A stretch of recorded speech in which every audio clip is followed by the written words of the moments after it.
And she, well, in the kitchen, bruised her lower back where she's got a cage around. It's raised.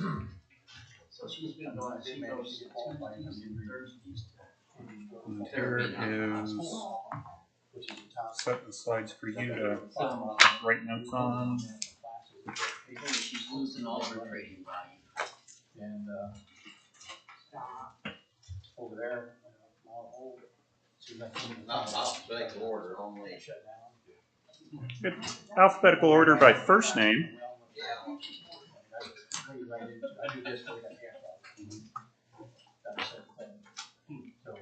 Sorry, I didn't open any of that stuff. Oh, you want to take it all home, huh? So who's taking 30 East? Oh, 30 East. Who's taking 30 East? Ben and Brown. Oh, that's good. I like them. They're better than, We have one issue. they're better than Brooks. They all. I'd like to turn more off here.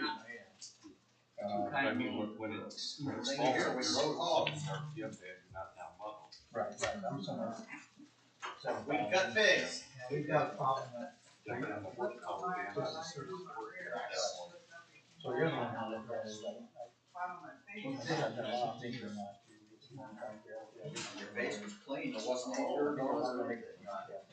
They just didn't lay. One year, Yeah. stuff was bad. Yeah. Supposed to use this one. I'm talking to somebody who has a newer, You don't even worry about it. Get that profile now. The state does, and they still like there's sleeps through it. Several things I'm looking at, but. The refrigerator, if you still got the brick back there, extension office taken. Extension office. Did you have good lunch yesterday? Yeah. worse, and now you're 1,500. But then when you go to a different campus, you have to start looking for valve trains. We were sitting. Your springs and stuff, are they good? Well, yeah. That side by the window. We walked in and there was Pretty heavy lift right now. Diane's sister and her husband, his mom, That one rolls. is in your ear, so. No, we're not Mom just moved out. broadcasting this, right? Just recording it. Says No, we're broadcasting. Okay. I already started the broadcast. Why? Okay. Somebody asked me? No. I figured this would be a small meeting. It's live Okay. and it's recording. Yeah, I didn't think you'd be here. I'm not tuning it to go to Don't want to webinars. leave So it. there's no participation. Yeah, I didn't tell him. Gotcha. When it didn't change. Well, I've been in trouble if I just dropped the semi off and didn't show up. at least keep you up with a few times. Something special in there. When you find Kelly. Your favorite? Oscar the Grouch. My spirit animal. Are those creek out or? Somewhat. Well, Yeah, we went. it's a couple minutes after 6. West? We went on Friday. Grab some food. You ready to go back? Or we're sitting in a square. It's a round table minus the table. Winning bid, right. Elongated circle. So yesterday after lunch, we ran the bus. It's a rounded rectangle. Well, Brent, you want to get this thing rolling? Sure. So I assume you're switching the camera so that people can be seen and heard. Right now, it's just on you. Oh, yay, just on me. Mm-hmm. They're all happy about that. Okay, well, thank y'all for coming tonight. I kind of figured it'd be kind of a lighter meeting since not a specific topic and also farming season, and since beans are coming in a little earlier than sometimes, everybody's out getting those. I know my neighbor was, so thank you for coming, and we'll keep this pretty much to an hour or however long it takes to go through whatever you want to talk about. Tonight's topic is just a roundtable of the jurisdictions. Looks like we've got 3 represented between Busco and Columbia City and County. So I've got about 5 different topics that I want to cover, but if you guys have specific things you'd rather talk about, I'd rather talk about that. So, Brent, you want to go to the next one? Yeah, okay. So introductions, various topics, some just general Q&A, cover the training sessions for 2026 since those are set, and then, like I said, we'll adjourn about 7 o'clock. So, introductions. Y'all know each other, but I always do this anyway, so continue. Continue. I'm doing it. Okay. So yeah, you know me. I'm Nathan, planning director. And Brent, introduce yourself. My name's Brent Bockelman. I am staff to the County Plan Commission and BZA.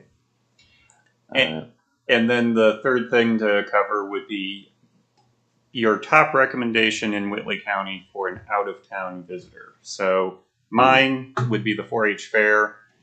Whitley County has one of the best 4-H fairs in the state and therefore the Midwest, at least, if not nationally, although the Alaska has some really good ones from what I hear. But anyway, back to the point. I would really recommend that, but that only happens once a year. So, but still, top choice. Brent, what do you think for you? Depends on how far out of state, but I'd say Pizza King Royal Feast Pizza. You don't see Pizza King everywhere. And there's 2 different versions in Indiana. Yes, depending on which county you're in. So, who wants to go first? Viv? Okay, what am I supposed to do? Say my name. Viv, say. Jurisdiction. Churubusco Plan Commission. And I highly recommend Edwin Cove. I was gonna say. Okay. Pat? Pat Zincraft, city plan. And if our visitors have children 7 to 14, you should attend Camp Whitley for free. Joe Wolf, County Plan Commission and BCA. The ice cream at Whitley County Fair. Different flavor every day.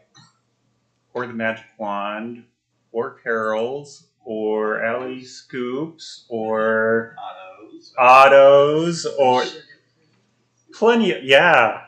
It seems like everybody, yeah. But yes, 4-H fair is definitely up there. Danny? Danny Wilkinson, County BZA. I guess I don't have any place special.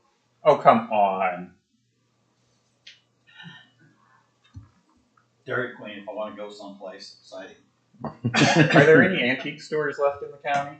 Yeah, the Red Room's open now. Out there at Flowerwell. Okay. Is it okay, or is it? They've changed a lot of rules on antique stores. Lady from the store today said it's nice, but it's There's a great antique store right across the street from here called the Mercantile. There's It's got a bad manager. watch it.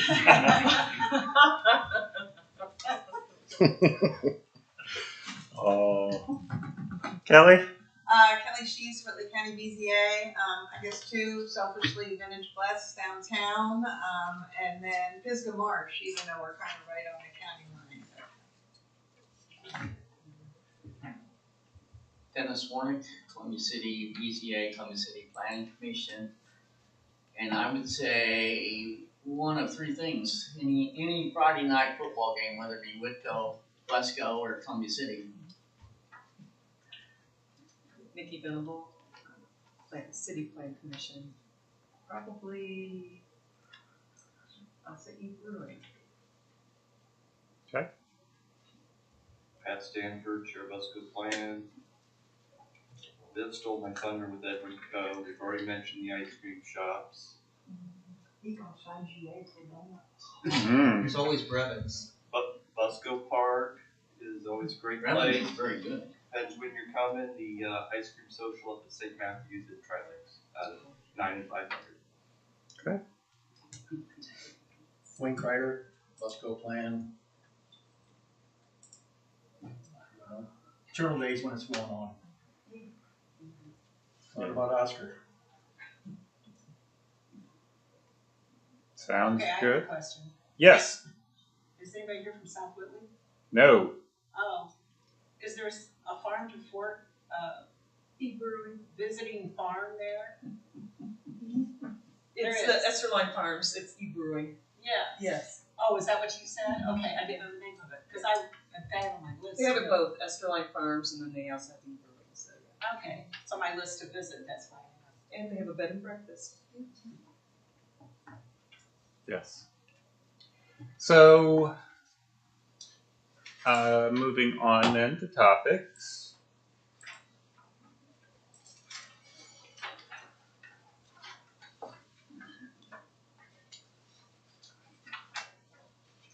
We got the prize basket there. We have enough people here. I think everybody gets a prize for coming. The other thing I was going to do Only knows what is she wants. Kelly- Everybody let her win one so she can get that. Kelly gets first pick. The other thing I was going to do was to have y'all figure out which photos out of this presentation are AI generated. And those who get the right number could get a prize. But again, I think we've got enough. Everybody wins. Sunflowers aren't real. We haven't gotten to that yet, Danny. Oh, I thought we said AI generated. They are, but we haven't gotten there. Save that for the end. But again, everybody wins. So, like I said, I've got a couple topics here that I just want to toss out for the group that have been kind of hot topics isn't really the right word, but lingering topics, festering topics, I don't know. So I just wanted to toss it out, and if you want to steer off in other directions, by all means do so. But just to kind of prime the discussion here, shipping containers. This is something that's always, like I said, been kind of festering, and I've got two examples. These are not AI generated from the county. The lower one you can't really see, but behind those trees is a 40-foot shipping container on a gravel pad with a ramp. You can just barely see the ramp there. Brent, can you zoom in on that? No, boy. Go to PowerPoint, hit the magnifying glass. And then there you go. So you can see that red blob there behind the trees. And then off to the right is a home and driveway. So this is actually located in somebody's front yard out in the county. The upper one is a 20-footer located, it's no longer there, but it was located in industrial area. It's off Business 30. So the way we currently handle shipping containers is, since none of the codes deal with them, the junk and trash, junk vehicle ordinance basically historically has said that if you have a truck body placed on your yard, it's subject potentially to being defined as a junk vehicle. Shipping containers are basically truck bodies, trailers, and so they could wind up being classified as junk vehicles as well, unless they wind up being permitted by us, at least for the residential. For commercial, we tend to give a lot more deference because they are a way to have to include enclosure outdoor storage. So if you have gobs of them, then that's storage of containers. That's a different matter. Anyway. But for residential in particular, we basically say if it's under 200 square feet, it's not subject to the building code, but it does need to not look like a truck body, or else it's going to be called a junk vehicle. And if it's over 200 square feet, so those would be your 40-footers, your 48s, and 53s, you need to have, it is subject to the building code, and you'd have to have a foundation. And then container houses, of which we have 2 in the county that I know of, have to follow the building code anyway. It's a non-standard material. You have to have an engineer sign off on it. So container houses aren't really what we're looking at. Question is getting some feedback on what do we do, if anything, different with just people who want to buy a shipping container and put it on their yard because they need a place to store their lawnmower. Busco does have a couple, or did have a couple as well, and we treated those as outdoor storage.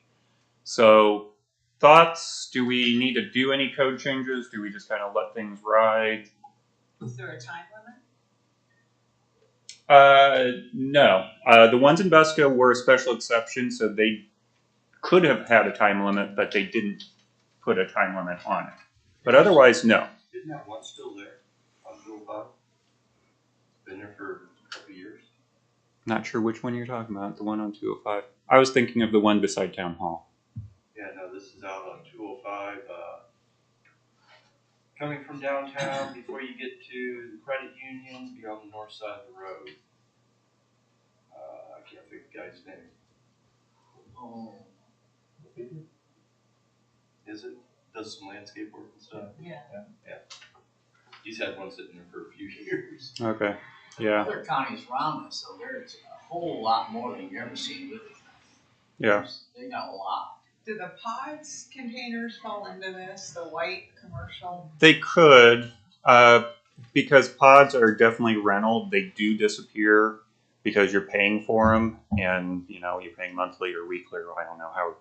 They're definitely temporary. So temporary uses are another thing our zoning codes don't deal with well. But yeah, if we were changing the code, we could include something like that as well.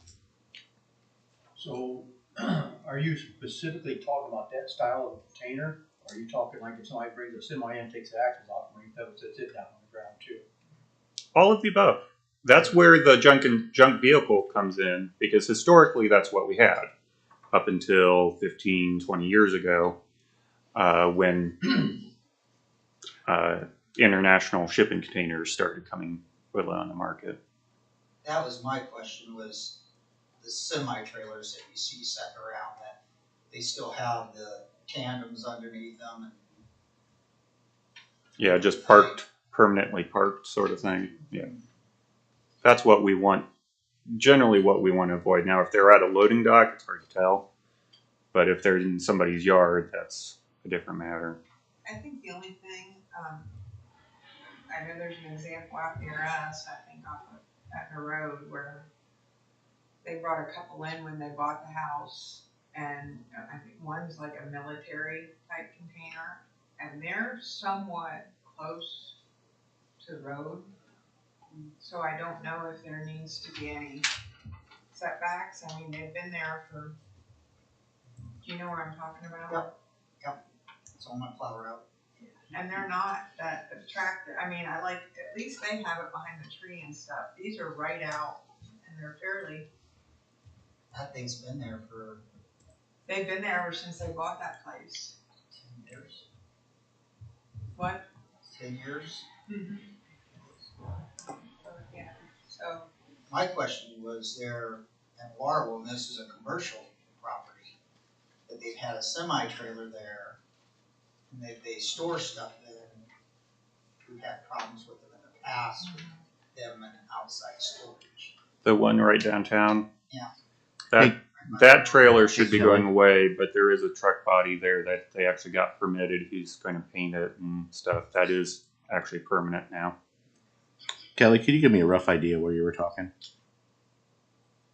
It's just past Goose Lake, just what's west of that? Goose Lake. It's a little lake, I don't know. I can show you. I don't wanna get in Winter's Lake? trouble, I just. Yeah, I know where you're talking about. Okay. So Nathan, currently, there's no ordinance or anything. Nope. Junk vehicle applies. In the municipalities, your own junk ordinances also could apply. It's all very complaint based. There's no real standards. Some places give very detailed standards, give time limits, whatever. So I'm opening the can of worms here. Do we how far do we want to go? If you do decide to do something, you ought to do something for all 4 jurisdictions. That's why I brought it up here, because there's so much overlap. Do other counties have anything?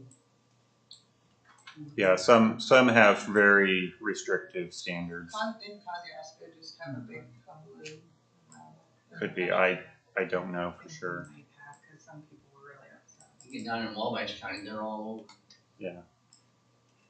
And then another question is if you do use these, can you use them for any type of structure?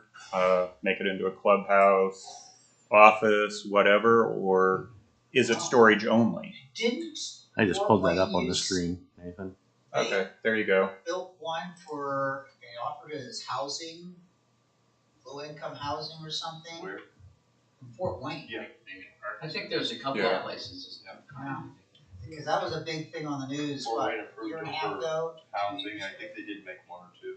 Yeah, They're considering kind of tiny houses. I think A lot of them. Yeah, shipping container houses is what they But call they them. allow, You yes, think you'd freeze but to they're death. regulated with that. You think you'd freeze to death. There's all Oh, sorts of no, they regulations insulate for up it. Yeah. Yeah. Little mini split I in. mean, they don't even look like Yeah. shipping containers. No, they don't. Since 2020, the cost of standard building materials has gone up so much, lumber especially, that shipping containers in Indiana finally started to break the price point. It used to be that building materials were still cheaper than shipping containers up until 2020. And now, as opposed to the coasts, where they had a huge supply of shipping containers off their ports, we're starting to see this now. So Yeah, I guess it's better than having crap laying out everywhere, and that's fine. I just think, making sure it's If something comes about it, it just, to me, in my opinion, it needs to be consistent across the county. Yeah. The entire county. okay. Well, And I would think in a commercial setting, like the top picture, you're obviously in an industrial setting. I don't see an issue there. Yeah. Now, maybe a single small one in somebody's backyard as a shed. At the bottom, you don't see it. To me, that's fine. But the other picture that was up, I know in You get a agriculture little, we use them to, like we use get a them little to gaudy. plant the store yeah. feed, and it's secure. We use it because it's secure, but it's not sitting right out on the road. Yeah, there'll still be a few differences between the county and the municipalities, ag particularly. Now, the other question I have these is, and I seen this on a show, I was just flipping channels one night, got interested. There's a prepper show, burying these and making a house out of that, or a shelter, storm or shelter. bomb or shelter, bomb or whatever. shelter. Yeah, basically you're making a house out of one, but you're putting another. Or doing the same thing with a large culvert. Yeah. Yeah, if you're actually residing in it, that would definitely be subject to the building code. I'd have to refresh my memory about bomb shelters. I think one code exempted bomb shelters, so we might have to go back and look at that. Actually, 2 codes. I think it's Busco and South Whitley. Columbia City. No, Busco and Columbia City. South Whitley, we revised their code to take that out. So Nathan, if you created 4 different plans, so to speak, to deal with these, what kind of maintenance and upkeep would the property owner have to do? So you just drop them, let them continue to rust. It's a good question. Is there anything that says you gotta paint your house? I don't know. Not really. Do you have Till to it take starts them out falling when the apart. property changes hands? Can they go to the new owner? I wouldn't think so. Well, it wouldn't be any different than you leaving your parked car in the driveway and selling your house. Or leaving a shed in the backyard? Because Leaving a mini barn in the backyard, yeah, same thing. Nathan, we have to have a permit for a shed, right? Do they have to have a permit for a container? The way our policy works now, if you get a permit for it, it avoids the question of whether it's a junk vehicle. If you don't, you're liable to be called a junk vehicle and have to remove it. If you keep it well maintained, nobody will complain, nobody's going to say anything. But that's not exactly the most fair way of handling things either. But like you mentioned there a minute ago, with building materials getting so high in cost, I think it's a matter of time for it to start seeing probably more of them into the county or area, so Yeah. maybe this time to look at some kind of a plan for them, Okay. I think, I don't know. I think we get questions not every week, but at least a couple times a month about can I do something like this, varying things. Sometimes it's way more extravagant. Usually it's just can I get a 20-footer and drop it. So okay, well that gives me some feedback. I'll put that on my to-do list along with some other things. So moving on then. Housing. Crisis, question mark. Click again a few more times. So is there a housing crisis? It's not a crisis of houses, it's crisis of other factors. And this says ban short-term rentals. House prices in Seattle have skyrocketed. Basically, I think that's doubled since 2010 to 2024, between 400,000 to 900,000. Oklahoma, mention about 4 homes being affordable and available. That's an important statistic for this one, for extremely low income families in Oklahoma. So basically I'm throwing these up because it's a apparent national problem, coasts as well as the Midwest, and then Club 720 here is a local group that is going out of the way. I think, Nikki, are you all involved with Club 720? Do you know at all? No. Okay. Oh no, I thought you were. So they are advocating both on the supply side, which is where the governments come in, and on the demand side, and trying to advocate for home ownership and providing ways to increase your credit, figure out how to get home buyers out there, as well as just tenants. It's focused on home buyers, but they also know that there's rentals out there. So this is a program that the city and county are looking at really getting involved with over the next couple months. There's a grant opportunity and so on. So, but bring it to Whitley County. So Brent, this is our graph from 2008 to year-to-date 2025 for all single-family dwelling permits in Whitley County. I'm singling out single-family because we don't have any consistency on multifamily or two-family. Those are very random, up and down, very project basis. So the comparable numbers are single-family. So that's Whitley County, and then 2 more times. This is just the county by itself and just the city. South Whitley and Busco, your numbers are so low that, again, it's too variable. 2017 was a good year across the board for everybody. Busco had Thresher's Ridge going on. South Whitley actually did like 5 single-family permits that year. You can see that peak there in the city in 2018 and 2019 had the biggest peak. Actually, the city had a downturn in 2017. Anyway, you can see the uptick there starting going upward in 2017. But this is what our single-family numbers look like in the county. You can see since 2022, we have been on a downward slide. This year probably will be better than last year, and I would expect next year to be better because we have a couple new subdivisions really coming in the city. We have the second section of Timber's Edge. In Churubusco, we'll have Turtle Run, so they'll start to see some new numbers. But who knows what happens with interest rates and so on. So, general question, is there a crisis? Show of hands, who thinks there is? Who thinks there isn't? Who thinks, maybe? I think it's all driven by marketing, by what type of house is the American dream. You know, I look at these houses being built now, multi-roof lines, and that, you know, multi-faceted homes, and that we went from 2-car garages in Lincoln Point now to a third garage, so you can have room for your lawnmower or your motorcycle, or whatever toy you have, and that, you know, when I worked at the high school, you know, I watched kids get married, went together all through high school, and they wanted what mom and dad already had. They didn't know where mom and dad had started off at. So. I tend to agree with that. I think that all the houses I see being built are beyond the price range for a young couple looking for a house. Yep. And I know a lot of people whose 30 and 40-year-olds are living in their basement because they can't afford a place. So I would tend to say there is a crisis in low income and Maybe not necessarily lower low priced income, houses. but moderate housing. yes, Yeah.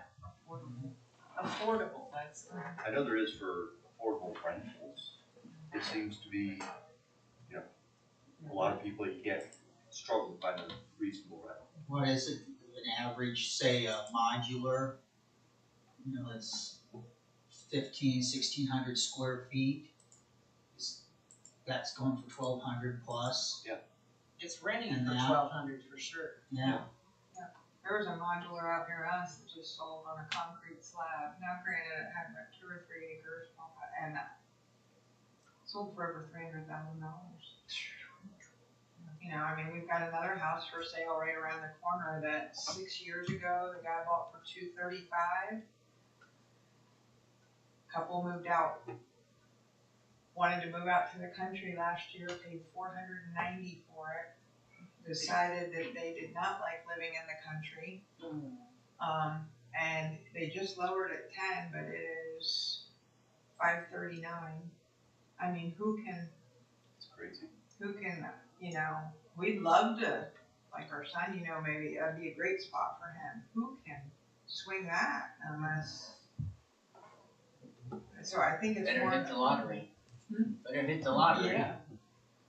But I do think affordable housing is an issue, but then I drive through South Whitley. I'm not in Busco that much, and I kind of just do the main drag, but even in Columbia City, and it seems like there's a lot of there's a lot of rental houses that, or a lot of opportunity for renovation. You look at Massachusetts Avenue in Indy and how they flipped that neighborhood. I mean, that used to be, or else you used to drive out of the fairgrounds and turn right. You didn't want to go through that neighborhood at night.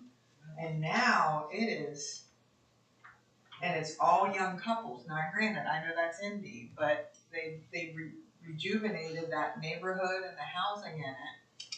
I don't know what the price is like, but They're up there. Yeah. I mean, I'm sure down there, but it is.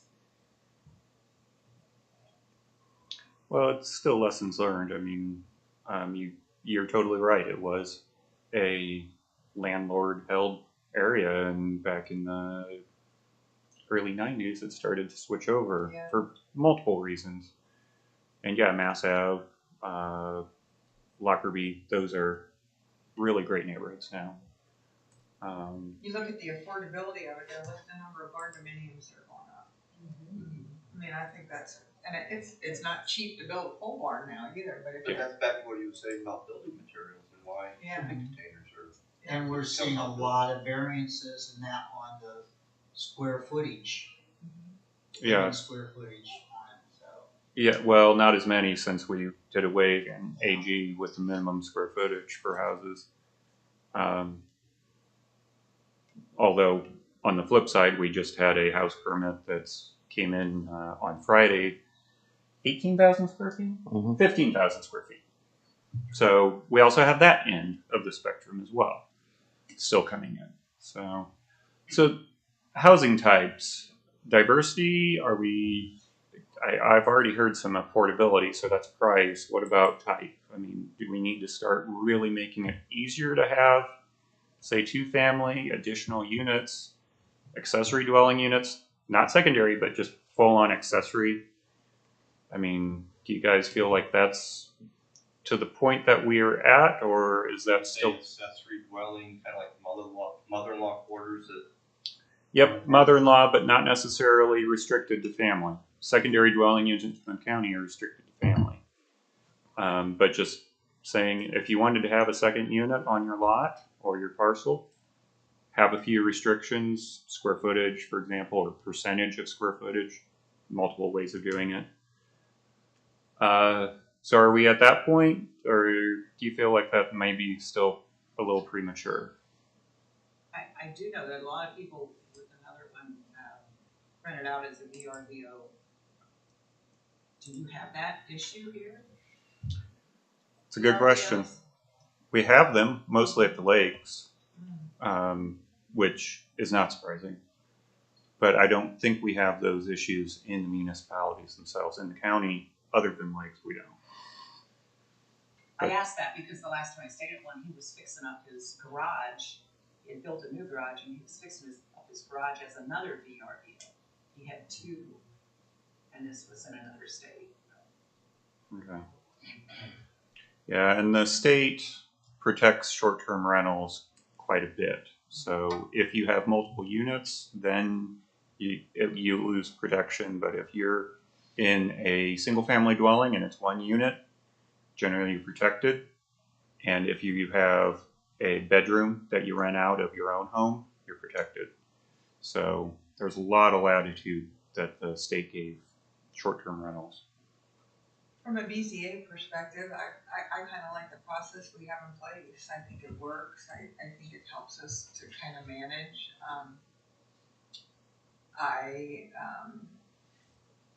I think this is something that the redevelopment commission could address, the planning commission needs to look at. I mean, I think, I gotta look and see, I mean, if we're gonna worry about where we're putting subdivisions and doing some other things, and it's not on here, but I think we also need to be cautious about rezoning places right in the middle of houses or close, you know, like the whole village commercial thing. And I know some people are tired of that, but I think we need to look at a bigger picture of how we're making these decisions and how it may affect this and what our goals are. Everybody just says, oh, we need more places for people to buy, and you'll hear real estate people say that all the time. Well, I passed one rental and 3 places for sale on my way in, so that might not, everybody wants to dream, everybody wants to buy a piece of ground and build their own house. Those people never had to live in a house the first year they were married where they had to use the oven to keep the house warm, and it shows. Sorry, but I think this is part of a way bigger picture. I think personally, from our standpoint, what we have in place allows checks and balances. Okay. And you have the reference of the comp plan to be able to address part of that same thing of what you're saying. Mm-hmm. I know in the old sections of Columbia City, like where I live over there, there's a lot, half the houses on North Oak Street are rentals. They're not owned by people that live there. Yeah, and fortunately most of them are somewhat local, but you're right, there are a lot. And historically, parts of town were duplexes, multi-family, even when they were built 100 and some years ago. And then we have the conversions from the 30s and 50s, so. Yeah, it's a shame you can't take, like, well, if you look at that Argonne corridor, what they're doing in Warsaw, and changing it, like, I look at that big, which I know I think it's a brownfield area, but the big, right before the bridge where the bus garage is, I mean, you could convert that into lofts, but that doesn't help the single family units, but I think we need to be cognizant you have densification up there of eating up our county with houses. Well, densification is. That's what you mean by it. No, actually densification would be making our codes, because we don't have land available, or in the county we want to conserve the farmland and not develop it. Densifying it means making it easier to make more dense development where you already have, either where you already have development or new development being denser. Which is one of the points in the comprehensive plan. Yeah. To encourage development in areas with services. Yeah. So right now, R1 and the municipalities is a 1/4 acre lot, which is fine, but is that too much as broadly as it's been applied? R3, at least in the city, I think is a 6,000 square foot lot. So it's big jump there, that 4,000 square feet. And then you drop down to 5,000 square feet if you are in the central business district. But that's, again, single family. Are we looking at multi? Can we look at like fourplexes? All sorts of different things. So one of the issues that kind of compounds this is, yes, we all recognize there's a need for housing, but when somebody wants to develop something, then you get everybody's hair on fire. Don't put it here. I don't want it in my neighborhood, not in my backyard, because I think we're going to face that next week because we have subdivision on our agenda. Yep. So sometimes it's literally NIMBY, and sometimes it's NIMBY just on principle. So yes, you are totally right. So how do we change NIMBY to YIMBY? It's a good question. And you were talking about multi-generational.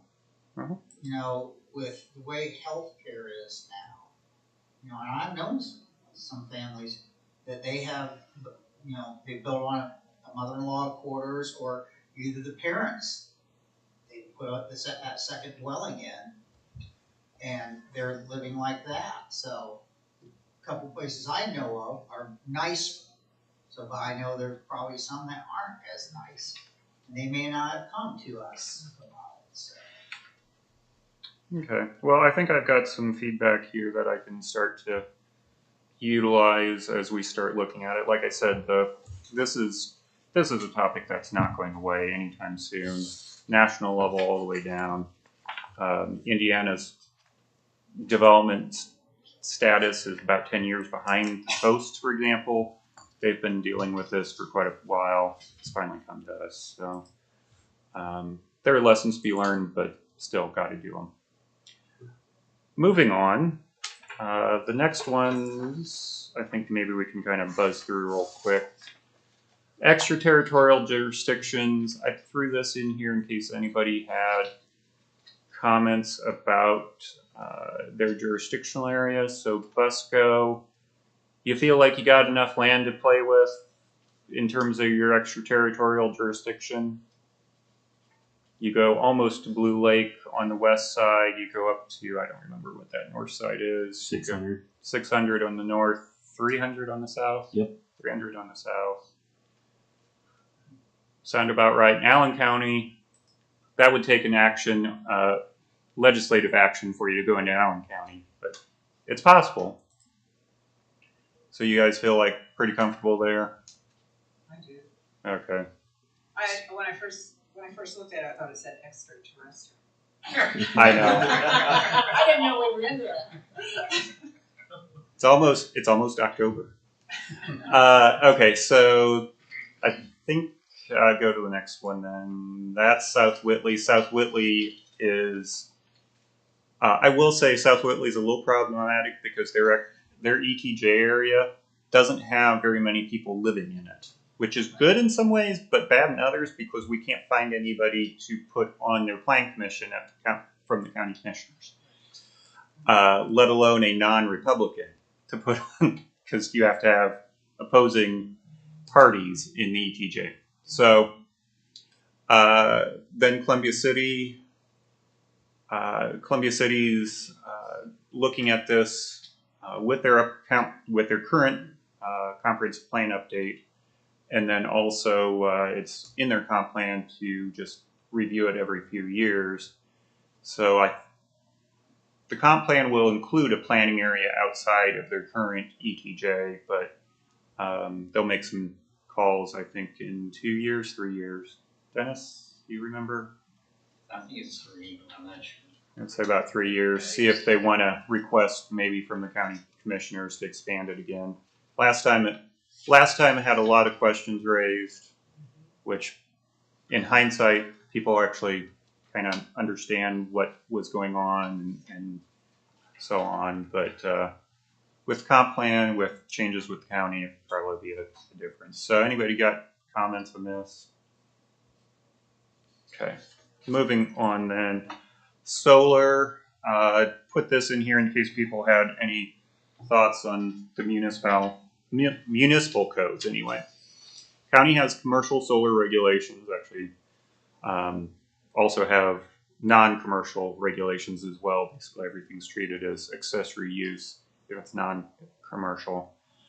The county standards make large sites very difficult to do. However, smaller sites, your 80 acres or so, depending on your site, you may actually be able to make that feasible. Municipalities don't have specific standards, and then the two large projects that we have are both municipal and public utilities, both of which are exempt from zoning regulations. Question for the municipalities at least, do you feel like we should invest time in creating solar regulations? Again, Yes. got a yes. Because there in Elkhart County, along 13, just east of 33, where it jogs and goes up, there's a solar park going in there that is 2 miles long and at least a mile wide on each side of the highway. It is the biggest solar park I've ever seen. Well, that would be well outside your ETJ area, so that Yeah. couldn't go in the city. You just don't have that much land. I'm thinking with the municipals, more specific rules on placement on, say, smaller lots, for example. Okay, but I think they're going to grow. I mean, I think they're going to people's municipalities and REMCs are going to want to put more in. Yeah. I do too. I think homeowners are too. Okay. But like you said, if REMC wants to put one in, it doesn't matter what Yeah. code says, they're Yeah. exempt from it. Until the IORC changes their rules about exemptions, that's going to be the case. Now, third parties, which are most of the developers, or third-party developers, that's where our standards do apply. So is there a way that if there was something that was placed, that there would at least be mitigating things that those utilities would have to be required to do? In the city right And now, others do. right now, power generating plants require a special exception in I-2 or I-1, which means you have to rezone and get a special exception. So it's a pretty difficult process. So it's very discretionary as well. So yeah, things like buffering and so on would be part of that. Yes. But having standards sets an even playing field. And like I said, I think in the city, more likely than not, it would be the homeowners, giving them some rules to follow. So. What about, as I see the one picture up there is solar panels on the roof, a commercial building. I know, for you that don't know, I'm the maintenance director of the school corporation here in Busco. A few years ago, we was approached about putting solar panels all over our roof up there. So when you talk solar panels, as far as, for lack of better words, at my point, code, do you say panels installed at ground level? Do you say panels on roofs, or is it all lumped together as far as? So what we do with the county code, if you are ground mounted and it's for your own on-site consumption, it's treated as an accessory structure, no different than a shed. Okay. If it's on building, even if it's not for your own on-site consumption, it's treated as a building permit and it's fine too. It's when you have ground mounted at a commercial scale that regulations really kick in. Okay. And by default, we've applied it to the handful of cases in the municipality. We don't have a lot of solar installs in the municipalities. Okay, occupying RVs. Gut reaction to these two photos. That's a sewer pipe sticking out of the upper one, that little green thing. Goes over to a septic system.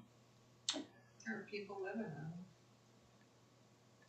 Well, then all the codes say you can't use recreational vehicle as a dwelling. The upper one probably is. Lower one doesn't have sewer, does have power, doesn't have water.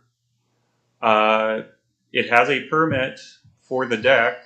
As part of that, they said that they would be, quote unquote, restoring the RV as it's a vehicle. It is not being used as a dwelling. Every time we go up there, it is definitely not being lived in. However, from what I understand from the neighbors, it is being used as an office. Guy has a home-based business.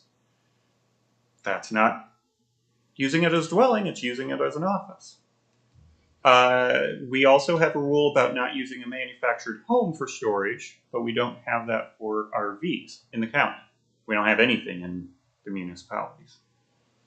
And then what about if somebody parks their RV, actually uses it for camping, maybe one weekend a month or something, but the other 3 weekends, they use it for a kid's game room.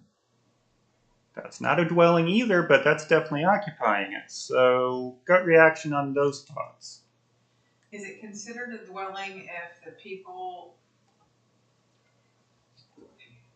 so scenario, people retired, sold their house, we're just gonna travel with our RV, and when we're not traveling, we're parking it somewhere and we're staying in it? That is a temporary dwelling, is the way it So went, they're and okay. that is by itself okay. Yeah, that's what it's intended to be. RVs are temporary dwellings, so that's enough. You are hitting it. At what point does it no longer become temporary? Is it a permanent fixture? The upper one looks pretty permanent. And then do you guys wanna spend your time running around enforcing it along with everything else? I mean, what's the enforcement policy? I mean, This is coming up because we have a code enforcement officer in the city who's started to point out we have all these RVs around. Some of them look like they are occupied, some of them don't. What do we do? County code says one thing, city code's a little differently worded. But you're right. I mean, like with lakes, we do have a few places at the lakes where people drop off an RV at the lake shore on a vacant lot and try and live there throughout the summer, and that we have put the kibosh on a few cases. But in other cases, it's put a camper next to a friend's house, only show up on the weekends. That's not really a dwelling, especially if they're cooking at the friend's house. But are you guys thinking differently? Are you thinking of issues? Would the bottom one be a business then at that point if they're using the other structure? It could be. It's not a dwelling, so it can't be a home-based business. Can't be a home occupation. That's fair. We might be able to push that button. So, but let's say you're using it as an office in your backyard, so it would qualify as a home occupation. Is that okay? Same thing with the game room. You know, Kelly made an excellent point. If we are looking at all the items that we're discussing today, if we don't have the capacity to truly regulate it and actually have the manpower to go out there and do it, it's useless. Mm-hmm. So, But it's good to have it. We deal with that every day. that's true, Mhm. but what ends up happening then is it's all on a case-by-case basis then, because if you complain and then you complain, but I don't complain about you, you're perfectly fine, and then you don't have a consistency, and then when we don't have consistency, that's when individuals get so up in arms about everything, and then feelings It's all about getting along with your neighbors. it is, Take it's care of your about being a neighbors. good neighbor, so I mean, Some neighbors want you guys to be the enforcer. that's Yeah. exactly right. Yeah, we are a complaint-based office, and so with that, you have to make some judgment calls. If we had a pure, dedicated enforcement arm, we'd probably employ, for the countywide, probably about 3 people. Like I said, the city has its own code enforcement officer, who's not just zoning, it's city code generally. But yeah, we could employ a few more people. Anyone want to volunteer to be the enforcement officer? If it pays enough, I'll be that guy. If it pays enough, I'll be that guy. How much? You enjoy that, 'cause it's I like- went to do enforcement once on a gentleman that we suggested what he do on, he got a permit to run a business, but he never followed it, so I thought, I'll stop and talk to him. He says, don't I do business with your father-in-law? He says, I could just cut your father-in-law off. It's like, enforcement officer, you know what enforcement is. Yeah. Well, they got a gun right here, they got a permit to carry a gun. Well, some places do. Marion County does. Fort Wayne, I think, does. Columbia. Enforcement is no fun. Yeah. No fun, you can't win. Fort Wayne cannot carry, they don't carry. They don't carry? No, Okay. no. Marion County, I know, does. They're expected to carry. Yeah. Well, back to my comment about having the regulation if you need it, law enforcement is complaint based. Yeah. Look at how many laws are on the books of the police officer until, you know, if you're beating on your husband until somebody complains, they're not gonna say anything. True. As soon as he complains about it, then they're gonna come talk to you. Absolutely. I guess I'm trying to extend this, and I say this a lot, people don't know what they don't know. Mhm. So, you know, is it a common knowledge that, you know, my biggest problem is when we approve a special exception with conditions and people blatantly don't follow it. That ticks me off. But maybe people don't know they can't live in their RV. You don't, and I don't know. So maybe there's an educational component, number one, and then number two, and I'm gonna defer to 4-H, the more rules you make, the messier it gets, and then that's when you start people. Yep. Yeah. Yeah. That's what I'm saying. Sorry, I don't know how to describe And it. Nathan, you may want to let them know what our procedure is for if a complaint come in, how that goes. Well, yeah, we do have an official complaint form you have to sign, especially if it's a building complaint. If it's a zoning complaint and we can verify it from a public right-of-way, public place, zoning is handled a little differently. But to start the ball rolling, getting a formal complaint signature, we go out, verify it, take some notes. Is it actually a violation or is it not? I'd say 60% of the time it's not. It's just an annoyance. The other 40%, we then follow up with letters saying, hey, you're potentially in violation. Let us know what you're doing. Try and clarify that. That clarification usually clears out a couple more. Sometimes it yields variances or special exceptions. Sometimes it's just no, cease and desist. Only a handful actually go to attorneys to then take to court. Right now, we only have 2 potential with city attorney and county attorney, 1 each. So I was just gonna say, I want a city fire department as well. We have a no burning ordinance. Now, if somebody's got a recreational fire in their backyard, fire pit, unless a neighbor complains, we don't do anything about it. If we do get a complaint, you know, we go out and we say to the homeowner, you wanna put it out or we're gonna put it out? And then we give them a copy of the city ordinance and say is, we come back, in the future, you're gonna get fined. So the educational piece is there. Yes. okay. Nathan, how often would you say you deal with this issue, RVs? Right now, like I said, it's kind of a hot topic. It's one that just doesn't go away. So, do we actually have complaints other than the code enforcement officer?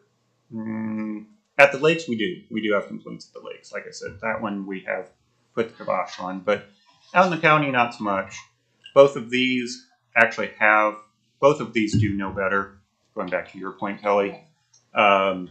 So we will be pursuing these a little bit harder. But yeah, fair point. If you don't know, you don't know. And if you're fine living in an RV and nobody else is around, we have quite a few acres. We can't be everywhere. So, okay, last slide I got, and I didn't really want to jeopardize stuff too much, but if you guys want to talk about property tax changes on land use, be my guest.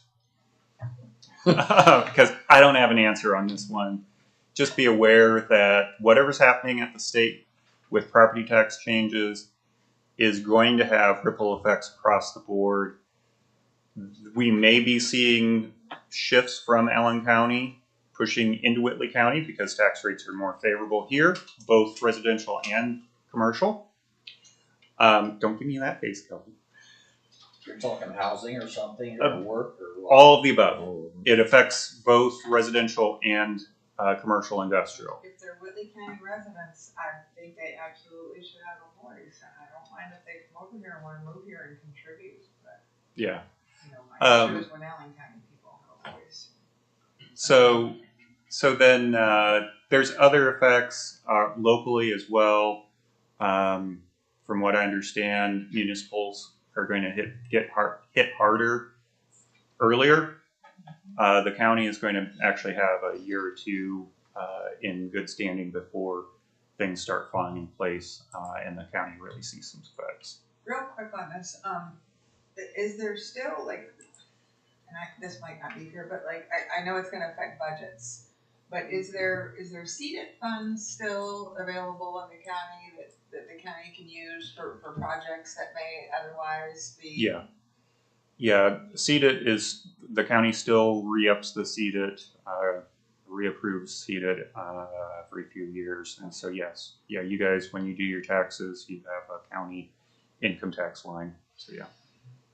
And that, commissioners, there are a few projects that are out there, but the commissioners really keep very good tabs on how CEDAT is spent, projects that really don't fall well into any particular other department. For example, cross department stands for economic development, but it does go beyond just economic development.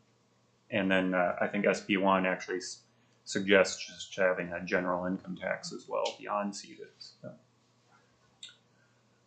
And then also we are expecting, if there is a special session to deal with redistricting, which is still up in the air, but it looks likely, there's a lot of hindsight being applied to SB1, so legislators might come back and reopen this bill back up. So this is an open-ended question, open-ended situation. So U.S. Planning Commissions, like I said, there will be changes and effects on land use. So keep your eyes open.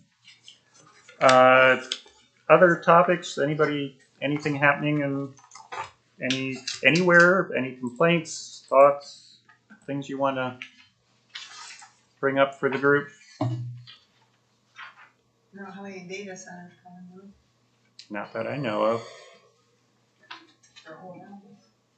We do have power and we have some fiber, so, but I don't think any of our big fiber lines right now anyway. We do have a cross-country one going in right now.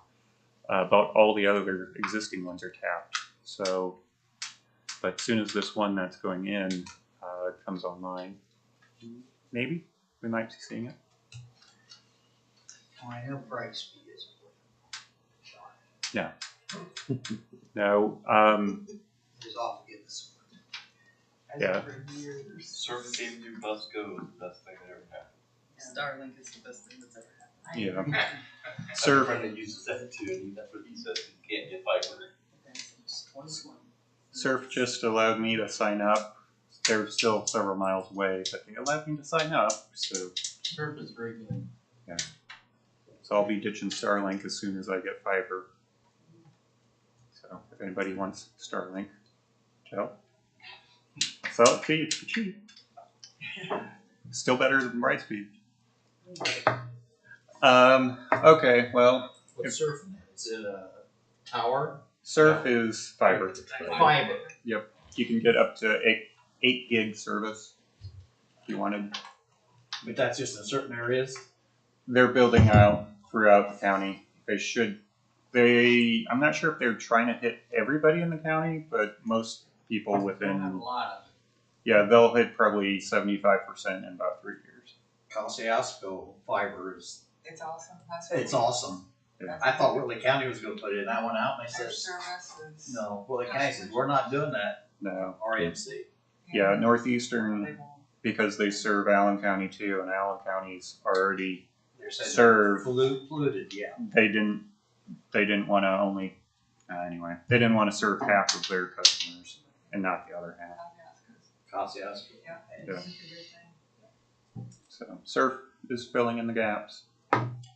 Okay, so then Where are we at on comp plan updates?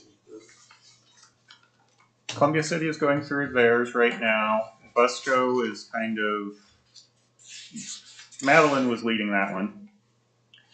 South Whitley basically is on ice because South Whitley hasn't had enough pressure. They're following through with some of their recommendations, but they don't have much pressure. And then county, I think we are in year 3 since we adopted it, so probably in December, the County Plan Commission is going to do kind of a where do we stand checklist thing.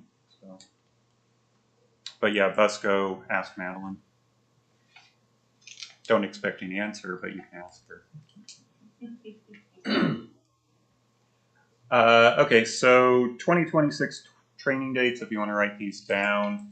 They're on the paper.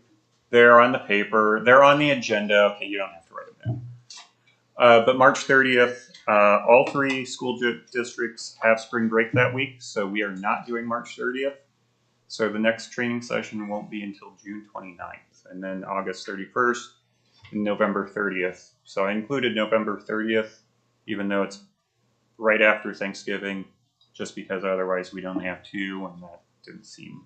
We might wind up canceling it if people aren't going to be available, but we'll see what happens.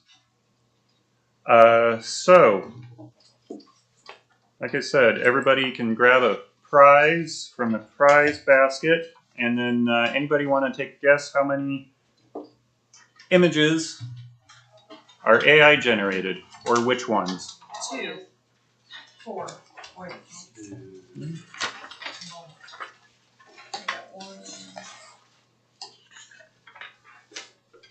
No, 3, sorry. 5. 6 5. So who says 2? Got 1, 2. Who says 3? Got 1, 3. Who says 4?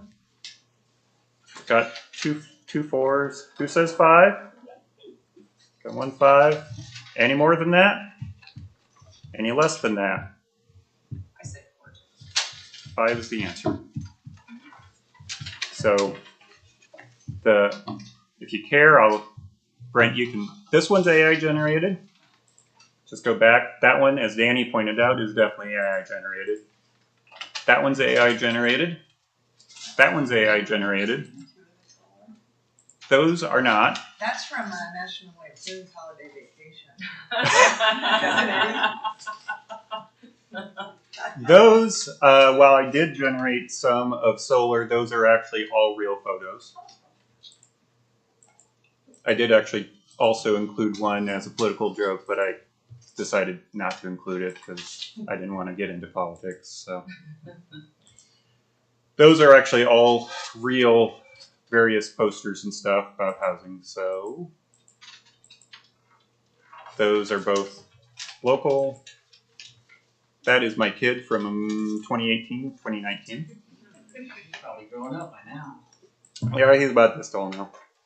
And that is not anywhere. That is AI generated as well. I was trying to figure out if that was down like consistently somewhere. Nope. So that one actually is one that's deceivingly good. So, well, thank you all. I will see a few of you next week and a few of you the week after and so on. So Columbia City Plan Commission and BZA are both meeting next week. Busco, I don't think we have anything. And then County Plan Commission is off, but County BZA, I believe we have stuff. We have stuff. So we'll have a meeting this month. I got Stuff. Minimal stuff. No But plan stuff. commission though? no Plan Commission. They get a reprieve this Nope. month. No petitions. They kind of deserve a break. And we've got till the 3rd for BZA. But you already got some. Yeah. We've already got a couple. Especially around your socks. Yeah, and if you do have real desire to know what's coming up trend-wise, APA, American Planning Association, put out the 2025 trend report for planners. So there's a lot of really good stuff. I was going to use this if we got through these topics real fast. But yeah, I'll give you guys a link. I think it's too big to email, but I can give you a link. But it's organized such that it's like based upon priority. So there are certain things that are really got to deal with now, and then there's things that are much farther out. Maybe it'll happen, maybe it won't. Climate change, pro or con is in there. AI, pro or con is in there. And then all sorts of other stuff. More practical things, more principle, conceptual things. So, but yeah, I can get that to you guys too. So, thank you. Grab yourself a prize and have a good night.